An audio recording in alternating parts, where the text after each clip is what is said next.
الحمد لله نحمده ونستعينه ونستغفره ونؤمن به ونتوكل عليه ونعوذ بالله من شرور أنفسنا ومن سيئات أعمالنا من يهد الله فلا مضل له ومن يضلله فلا هادي له ونشهد أن لا إله إلا الله ونشهد أن محمدا عبده ورسوله أما بعد فأعوذ بالله من الشيطان الرجيم بسم الله الرحمن الرحيم ومن أعرض عن ذكري فإن له معيشة ضنكا ونحشره يوم القيامة أعمى قال رب لم حشرتني أعمى وقد كنت بصيرا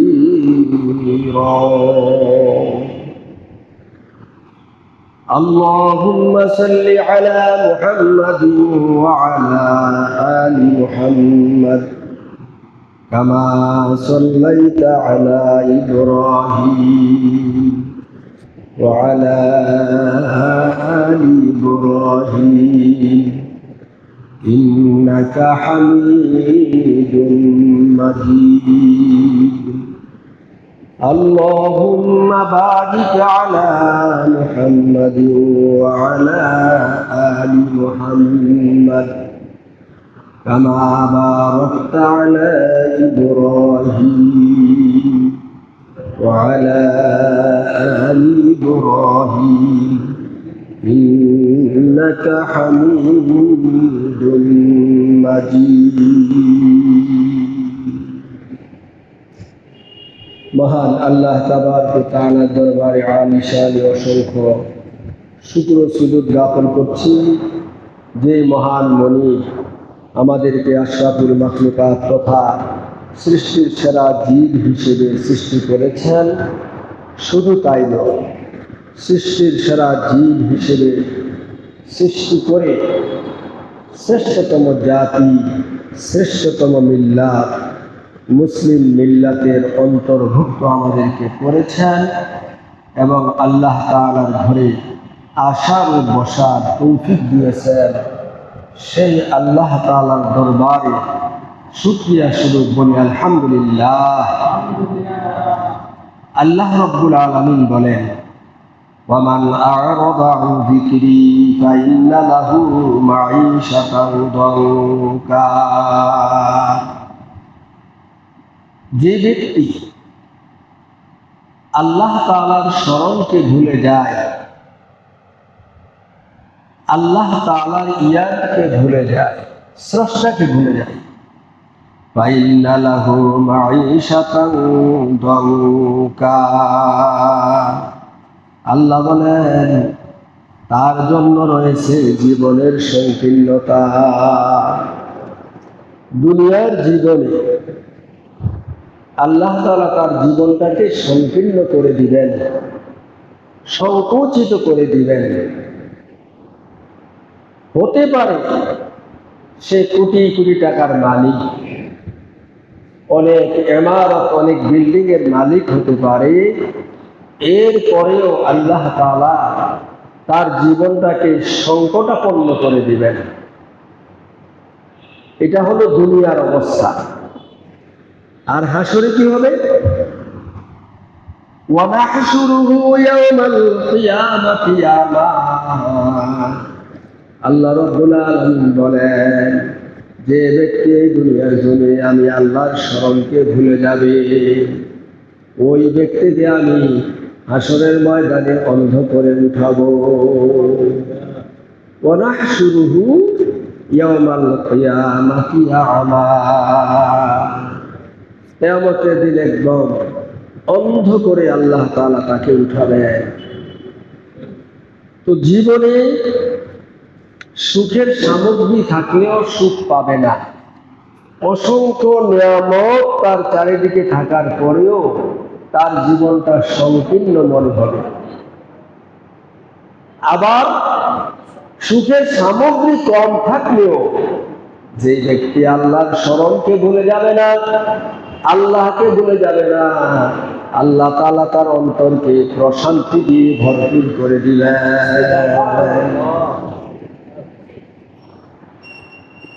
বিভিন্ন কিতাবে একটা ঘটনা এসেছে যে মহান আল্লাহ রব্বুল আলামিন মৃত্যুর ফেরেশতাকে তো মৃত্যুর জন্য, মানুষের জান কবজা করার জন্য সৃষ্টি করেছেন। সেই ফেরেশতাকে আল্লাহ তাআলা জিজ্ঞাসা করেছিলেন যে তুমি তো অসংখ্য অগণিত মানুষের জান কবজ করো, সুতরাং এর মাঝে এমন কোনো ঘটনা তোমার আছে যে কারো জান কবজ করতে গিয়ে তোমার মনে কষ্ট হয়েছে, মায়া লেগেছে? তখন মৃত্যুর ফেরেশতা জবাব দিয়েছিলেন, রব্বুল আলামিন,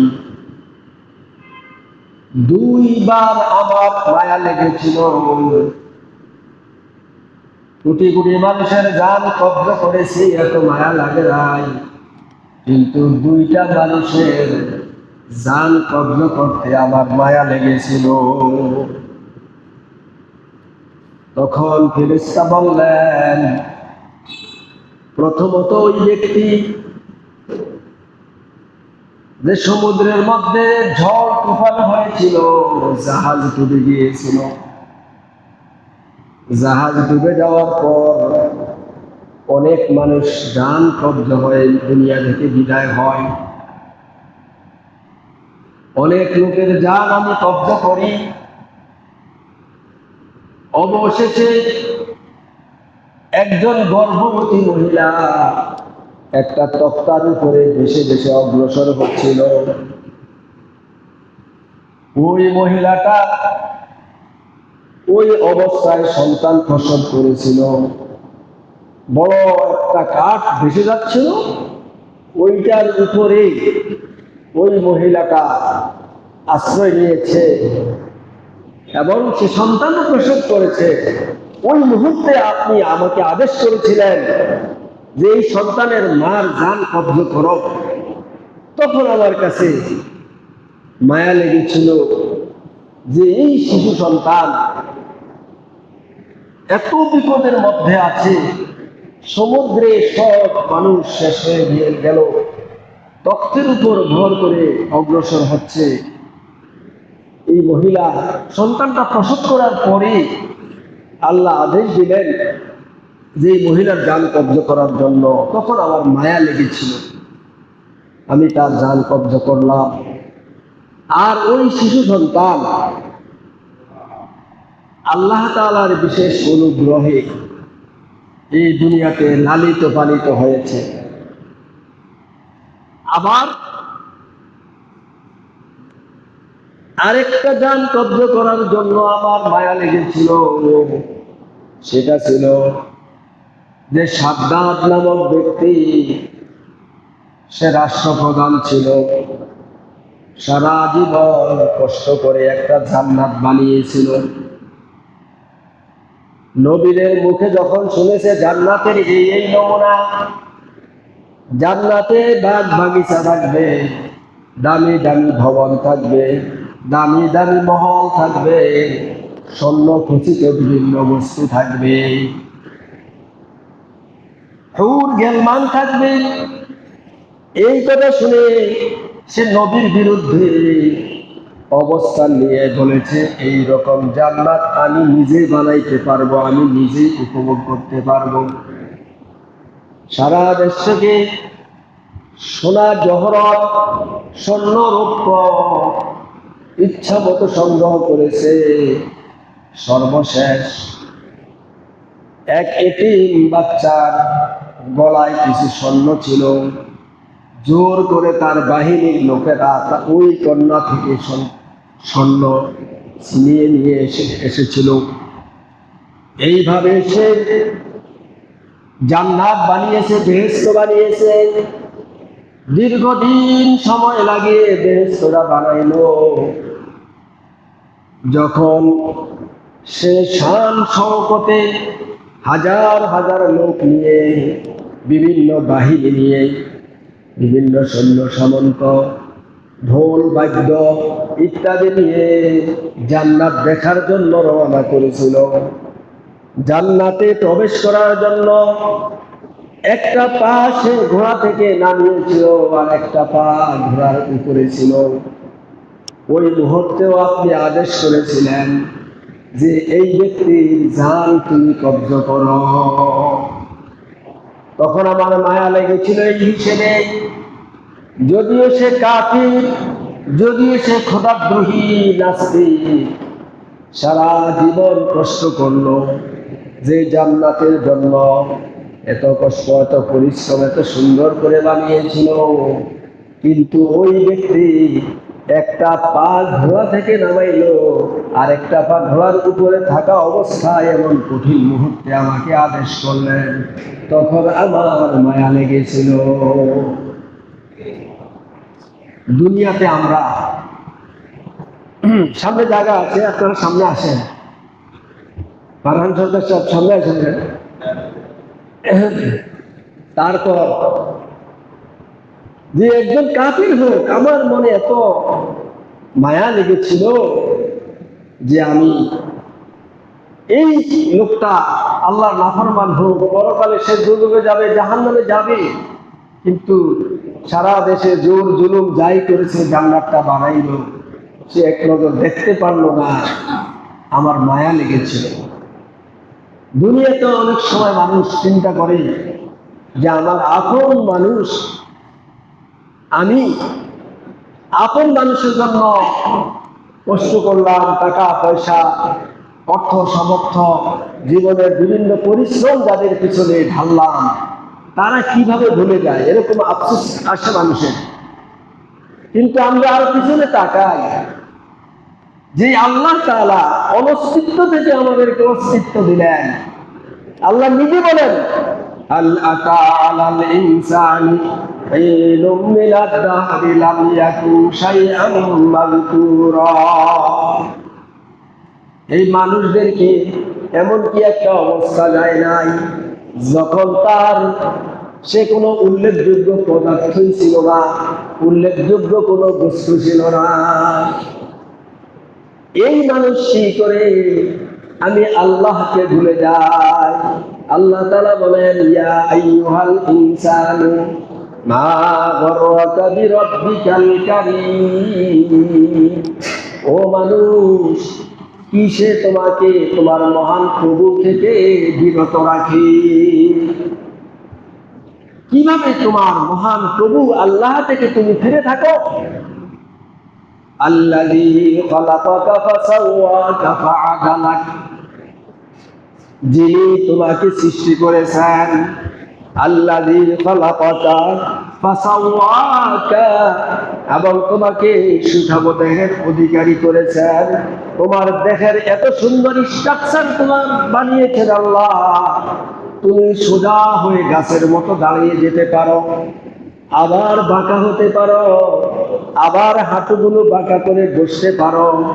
এই যে স্প্রিং দিয়ে স্ট্রাকচার দাঁড় করাইলেন যে আল্লাহ, এই সুন্দর পৃথিবী দেখার ক্ষমতা যিনি দিলেন। মা গররাকা বিরাব্বিকাল কারীম, সেই মহান প্রভু থেকে কিসে তোমাকে বিরত রাখলো, সরিয়ে রাখলো? আল্লাহর ফেরেশতা আল্লাহ রাব্বুল আলামিনের কাছে জানাইলেন, যে আপনার নাফরমান বান্দাও যদি সে হয়, পরকালে সে জাহান্নাম ভোগ করবে। সারা জীবন কষ্ট করে একটা জান্নাত বানাইলো, একটা নজর তাকে দেখার সুযোগ আপনি দিলেন না। ওই সময় আমার মায়া লেগেছিল। তো আল্লাহ তাআলা তাকে জানিয়ে দিলেন, ও আমার ফেরেশতা আজরাইল, যে শিশু সন্তানটিকে সমুদ্রের কাঠের উপর ভাসা অবস্থায়, যে সে দুনিয়ায় আসার সাথে সাথে তার মার জান কব্জ করা হয়েছিল, তাকে আমি আল্লাহ তাআলা এই জমিনে সুন্দরভাবে লালন পালনের ব্যবস্থা করেছি। দুনিয়ার জমিনে আমি তাকে প্রতিষ্ঠা দিয়েছি, প্রতিষ্ঠিত করেছি। এই বান্দাটা আমি আল্লাহকে ভুলে গিয়েছে, চির এতিম চির বিপদগ্রস্ত লোকটাকে আমি সুপ্রতিষ্ঠিত করেছি, কিন্তু সে আমার নবীর বিরুদ্ধে অবস্থান নিয়েছে। বলেছে পরকালের জান্নাত লাগবে না, জান্নাতে যা আছে তো বলেছেন, দুনিয়াতে আমি জান্নাত বানাবো, আমি উপভোগ করব, এটাই আমার জন্য যথেষ্ট। যে তার এত অসহায় অবস্থা থেকে উন্নীত করে তাকে আমি এত উচ্চ স্তরে পৌঁছাইলাম। আমি আল্লাহ সে ভুলে গিয়েছে, এই জন্য জান্নাত দেখার জন্য এক পা ঘোড়া থেকে নামিয়েছে, আরেক পা নামানোর আগেই আদেশ দিয়েছি তাকে দুনিয়া থেকে বিদায় করে দাও। আর এই শিশু সন্তানকে তুমি জানো, আল্লাহ রাব্বুল আলামিন বলেন যে এই শিশু সন্তানটা সমুদ্রের তপ্তের উপর অসহায় অবস্থায় ছিল, তাকে আমি রাজত্ব দান করেছি, রাষ্ট্র ক্ষমতা আমি তাকে দিয়েছি। ওই ব্যক্তি আমি আল্লাহর নাফরমানি করেছে, যেই দুনিয়া আখিরাতের তুলনায় কোনো তুলনা হয় না।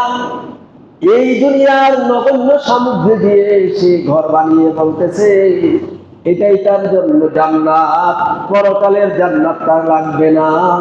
এই জন্য আমি আল্লাহ তাআলা তার দুই চোখে তার তৈরি জান্নাত, দীর্ঘ সাধনার জান্নাত আমি দেখতে দেই নাই। কারণ তার অধীনস্থ যারা ছিল, দেশের নাগরিক যারা ছিল, তাদের প্রতি তারা জুলুম করেছে। এটি শিশু, বৃদ্ধ, অসহায় তাদের দিকে তাকায় নাই, শুধু সে নিজের একজনের সুখের জন্য এই ব্যবস্থাটুকু করেছিল। দুনিয়াতেও আমি তাকে বঞ্চিত করলাম, আখিরাতেও আমি তাকে বঞ্চিত করলাম। যদিও ঘটনা দুইটা, শিশু অবস্থায় অসহায় অবস্থা থেকে এত বড় করেছেন, আর রাজত্ব দিয়েছেন, রাজত্ব দেওয়ার পরে দুনিয়া থেকে শিশু অবস্থায় তার মাকে নিয়ে গেলেন। আর যখন সে আল্লাহ তাআলার নবীর সাথে পাল্লা দিয়ে দুনিয়ায় নগণ্য জান্নাত বানিয়েছিল। ঘটনা দুইটা, কিন্তু একই ব্যক্তি। যেই আল্লাহ তাআলা তার প্রতি এত অনুগ্রহ করলেন, তাকে এত বড় আসন দান করলেন, সারা দেশের সকলের উপরে তাকে স্থান দিলেন, সে আল্লাহ তাআলাকে ভুলে গিয়েছে। সেই কারণে আমি এই জান্নাত দুই চোখে তাকে দেখার সুযোগ দেই নাই। তো যে আল্লাহ আমাদেরকে বানাইলেন, সমস্ত কায়নাত বানাইলেন, এই জান্নাত, এই দুনিয়ার বাগ বাগিচা সব কিছু যিনি বানিয়েছেন, তাকে বান্দা ভুলে যায়। আর একজন সন্তান বাবাকে ভুলে যাওয়া স্বাভাবিক, একজন সন্তান একজন ভাই ভাইকে ভুলে যাওয়া স্বাভাবিক, একজন বন্ধু বন্ধুকে ভুলে যাওয়া স্বাভাবিক। সুতরাং এত আফসোসের কিছু নাই, মনে করতে হবে যে আমার তাকদীর যা ছিল তাই করেছি, যতটুকু পাওয়ার ততটুকুই আমি পেয়েছি। এর উপর যখন সে তাকদীরের উপর বিশ্বাস করবে, পৃথিবীতে যত কিছু মানুষ হারাক, তার আর কোনো দুঃখ থাকবে না। মানুষের হৃদয় দুর্বল, এই জন্য মানুষ কি করে, স্বভাবতই মানুষ একটু আফসোস করে, কিন্তু যখন তাকদীরের উপর দিয়ে বিশ্বাস রাখবে, তাকদীরের কথা স্মরণ করবে, তখন আফসোস কমে যাবে। তো আল্লাহ রাব্বুল আলামিন সবাইকে লালন পালন করেন, ইমানদারকেও লালন পালন করেন, কাফেরকেও লালন পালন করেন। আল্লাহ, ফেরাউনের ঘরে যে শিশু লালিত পালিত হয়েছিল সে হলো নবী। ফেরাউনের ঘরে একজন শায়ের বলেন, অমৌসাল্লাযী রাব্বাহু জিবরিলু কাফিরুন ওয়া মুসাল্লাযী রাব্বাহু জিবরিলু কাফিরুন ওয়া মুসাল্লাযী রাব্বাহু ফিরআউনু মুরসালুন। সামিরী নামক ব্যক্তি, ওই ব্যক্তি আর মুসা আলাইহিস সালাম একই সময় দুনিয়াতে আসছেন। মুসা যখন ফেরাউনের আদেশ ছিল যে কোনো পুত্র সন্তান যার হবে তাকে হত্যা করবে, আর সারা দেশে স্বামী স্ত্রী কেউ যেন একত্রিত হতে না পারে পাহারাদারি করবে। কারণ সে গণকের মাধ্যমে জেনেছিল, জ্যোতিষীরা তাকে বলেছিল যে এমন একজন ব্যক্তির আগমন ঘটবে যার কারণে আপনার এই মসনদ উলট পালট হয়ে যাবে, আপনাকে খোদা বলে স্বীকার করবে না, আপনাকে আল্লাহ বলে স্বীকারোক্তি দিবে না।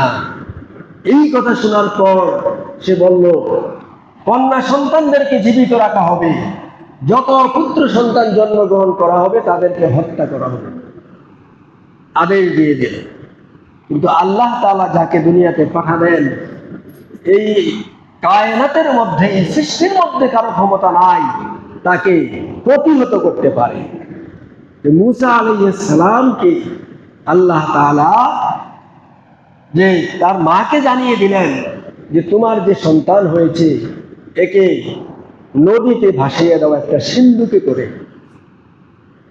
এই সিন্ধুক যাইতে যাইতে সেই শত্রুর বাড়ির সামনে গিয়ে ভিড়ল, ওই ফেরাউনের বাড়ির সামনে গিয়ে ভিড়ল। তার সেই ঘাটলাতে যখন গেল, লোকেরা বলল যে একটা সিন্ধুক এসেছে, এর মাঝে সুন্দর একটা শিশু ছেলে দেখা যায়। সে বলল একেও হত্যা করতে হবে। তার স্ত্রী বলল, আমাদের তো সন্তান নাই, একটা ছেলে রাখলেই সমস্যা কি? সারা দেশে তো এরকম হাজারো সন্তান আপনি হত্যা করতেছেন, একে রেখে দেন, আমরা লালন পালন করব। এরপরে ওই সন্তান তার ঘরে লালিত পালিত হচ্ছে, কারো দুধ গ্রহণ করে না সে। আর এই সন্তানের পিছনে পিছনে শিশু মুসা আলাইহিস সালাম, তার বোন পিছনে পিছনে গিয়েছিল কিন্তু প্রকাশ করে নাই। সমস্ত কাহিনী সে দেখছে, আর বলা বলি যখন করতেছে মানুষ যে এই শিশু তো কারো দুধ পান করে না, তখন মুসা আলাইহিস সালামের বোন বলল, আমি একজন মহিলার সন্ধান দিতে পারি, হয়তো তার দুধ এই শিশু পান করতে পারে। সে প্রকাশ করে না যে ওই মহিলা যে এরই মা। সুবহানাল্লাহ। ওই মহিলাকে আনা হলো, এই শিশু তার দুধ পান করতেছে। তখন রাজকোষ থেকে এই মহিলাকে মোটা অঙ্কের বেতন দেওয়া হলো। বলি সুবহানাল্লাহ। যেখানে একটা সাধারণ ঘরে লালিত পালিত হতো এই শিশু, আর রাজকোষ থেকে এই শিশুর মাকে বেতন দেওয়া হচ্ছে দুধ পানের জন্য। এই শিশু বড় হয়ে কাফেরের ঘরে বড় হওয়ার পরও তিনি হয়ে গেলেন একজন রাসূল, একজন ইমানদারদের নেতা। অপরদিকে ওই সময় পৃথিবীতে আগমন করেছিল সামিরীর নামও ছিল মুসা। ওই সামিরীকে কি করবে তখন তার মা চিন্তা করেছিল, এই সন্তান তো ফেরাউন শুনলেই হত্যা করবে। তখন আল্লাহ তাআলা সামিরীর মাকে জানিয়ে দিলেন যে একটা পাহাড়ের গুহার মধ্যে তাকে রেখে দাও। পাহাড়ের গুহায় রেখে দেওয়া হলো, আল্লাহর ফেরেশতা দ্বারা পাহারাদারি করে তাকে লালন পালন করা হয়েছে। ফেরেশতা কর্তৃক লালিত পালিত এই ছেলেই একদিন আল্লাহদ্রোহী কাফের হয়ে গেল, নাউযুবিল্লাহি মিন যালিক। আর কাফেরের ঘরে লালিত পালিত হয়ে তিনি আল্লাহর রাসূল হলেন। কাজেই এই পৃথিবী ক্ষণস্থায়ী, পৃথিবীর মানুষের আগমন প্রস্থান সব ক্ষণস্থায়ী। আমরা সামান্য কিছুতে অনেক সময় বিস্মিত হই, দুঃখিত হয়ে যাই, কিন্তু আল্লাহ তাআলা কত ধৈর্যশীল। কাফেরকেও লালন পালন করেন, ঈমানদারকেও তিনি লালন পালন করেন। যেই আল্লাহ আমাদের কোনো অস্তিত্ব ছিল না, মায়ের উদরে স্থান নেওয়া, পৃথিবীতে আগমন করা, বড় হওয়া, জ্ঞান অর্জন করা, সম্পদ অর্জন করা, কোনো কিছুই তো আমি মালিক না। আল্লাহর দেওয়া কল কবজা, আল্লাহর দেওয়া অঙ্গ প্রত্যঙ্গ দিয়েই তো আমরা যা কিছু করছি। এরপরেও আমরা আল্লাহর নাফরমানি করি। আল্লাহ কত ধৈর্যশীল। বান্দা গুনাহ করে তাকে তওবা করার সুযোগ দেন। বান্দা, আল্লাহ তাআলা বলছেন, লা তাকনাতু মির রাহমাতিল্লাহ ইন্নাল্লাহ ইয়াগফিরুয যুনুবা জামিআ, যে আমি আল্লাহর রহমত থেকে নিরাশ হও না। তুমি গুনাহ করো, অন্যায় করো, ক্ষমা চাও, আল্লাহ তাআলাকে ক্ষমাশীল হিসেবে পাবে। সুতরাং দুনিয়ার জীবন ক্ষণস্থায়ী, দুনিয়ার সম্পদ ক্ষণস্থায়ী। যেটা আমরা অর্জন করতে পারি বুঝবো আমাদের তাকদীরে আছে, যেটা আমাদের থেকে চলে যায় বুঝতে হবে আমার তাকদীরে সেটা নেই। তাহলে আফসোস কম হবে, নিজের শারীরিক মানসিক ক্ষতি কম হবে। আল্লাহর জমিনে আমরা আল্লাহর হুকুম মতো চলার চেষ্টা করব, আল্লাহর নাফরমানি আমরা করব না। কারণ আল্লাহ তাআলা বলছেন, যে ব্যক্তি আমি আল্লাহর স্মরণকে ভুলে যাবে, দুনিয়াতে আমি তাকে জীবন সংকীর্ণ করে দিব। সুখের সামগ্রী ভরপুর থাকবে, কোটি টাকার সুখের সম্পদ থাকবে, তার অন্তরে আমি সুখ দিব না। এবং কিয়ামতের মাঠে অন্ধ করে উঠাবো, সে কিছুই দেখতে পারবে না। কাজেই আমরা আল্লাহ তাআলাকে স্মরণ করব, আল্লাহর বিধান মতো জীবন যাপন করব। দুনিয়ার ক্ষণিকের সময়টুকু অতিক্রান্ত হওয়ার পরে অনন্তকাল যেন আমরা সুখী হতে পারি, সেইভাবে জীবন গঠন করার চেষ্টা করব। আল্লাহ আমাদেরকে সে তৌফিক দান করুন। আমিন। ওয়া আখিরু দাওয়ানা আনিল হামদুলিল্লাহি রাব্বিল আলামিন।